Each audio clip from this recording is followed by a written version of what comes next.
And he's out doing hydrology, out in the world doing hydrology. You are so making this up. And Wouldn't be any fun if he did. now we all know too, or you should know if you've been out there watching him, that monarchs love water courses.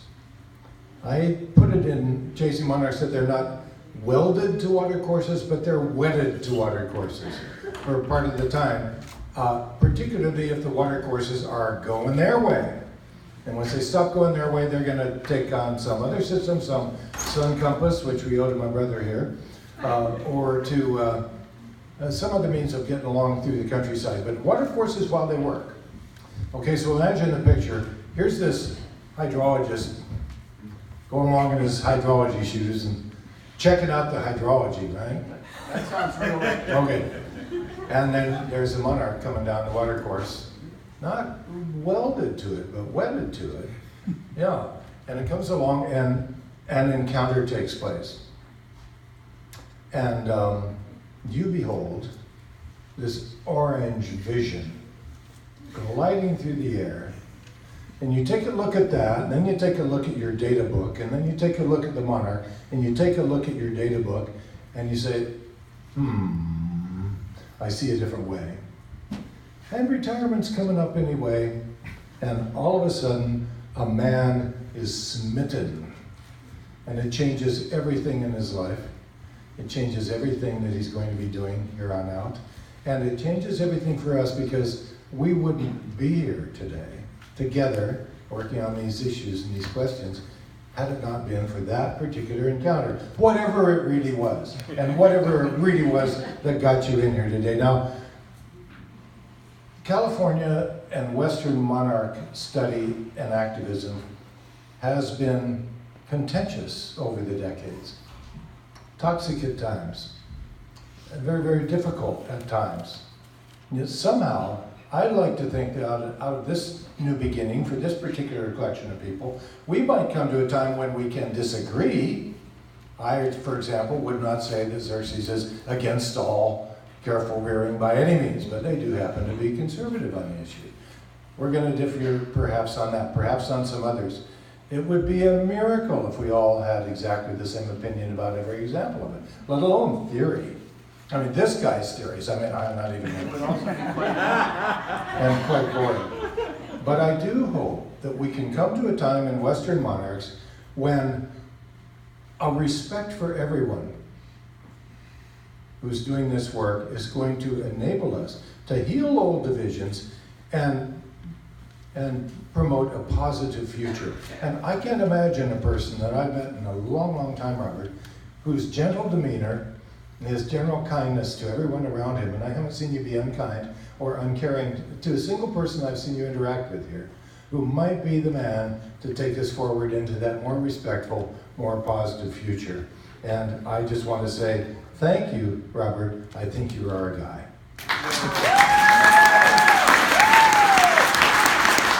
Chip?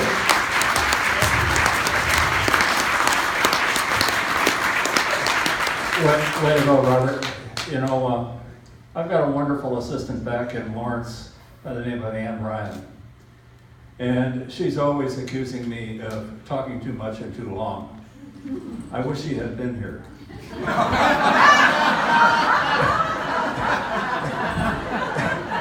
I tell her, you know. You think you're the person on time? Yeah, I said, listen, Ann, you just don't know about academics and book writers. I mean, you just don't know about the books. This is why this guy writes books.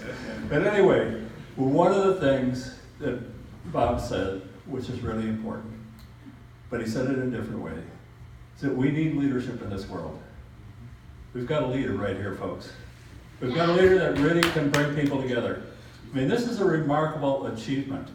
Look at this audience. We had 165 people here from all of these different states in the West. And what did we just hear? We heard reports from, how many different Western states? All sorts of information that I have never heard about. All sorts of people that I didn't even know existed. All sorts of people creating monarch way stations, and we love that. right? Because monarch way stations not only have their intrinsic value, but in terms of monarchs, but they have great value in terms of engaging the public, right? It's an advertisement for advocacy for something that we all want to engage in. And so for you to bring us all together like this is absolutely wonderful. I'm isolated, I'm not isolated, but in the East, I'm really isolated from the West. I did not know all this was going on. And I want to show you, I mean, I really appreciate all the things that you've done, and you just came out of the woodwork or out of the stream somewhere. I emerged from some sort of hydrological spout. But I love it, and I really appreciate all that you're doing and all that you've done. And thank you very much.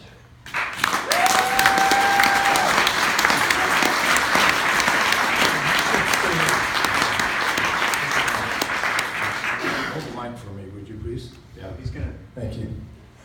And so the board of the Western Monarch Advocates have felt that it would be right and meet to give you a bit of a remembrance of this occasion.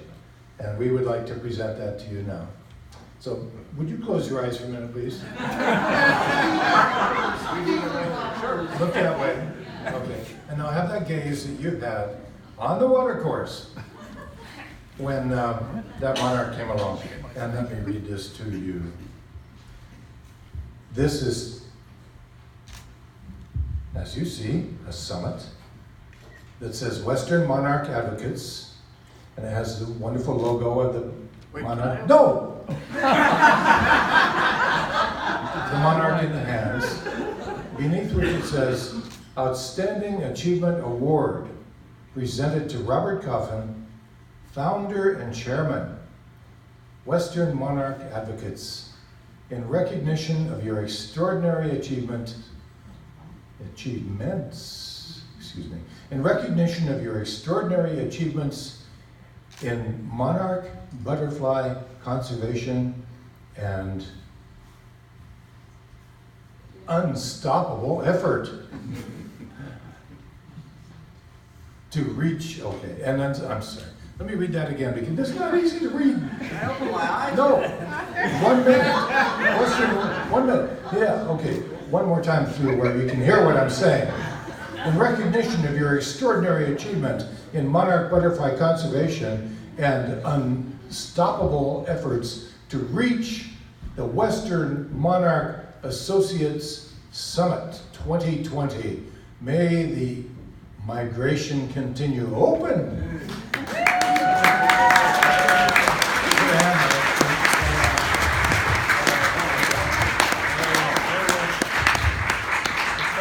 People can see it.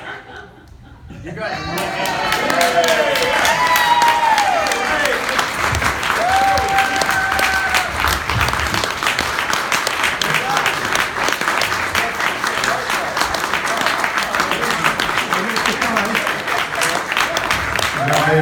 Robert will no doubt have a word for you, and perhaps he'll tell you the real story.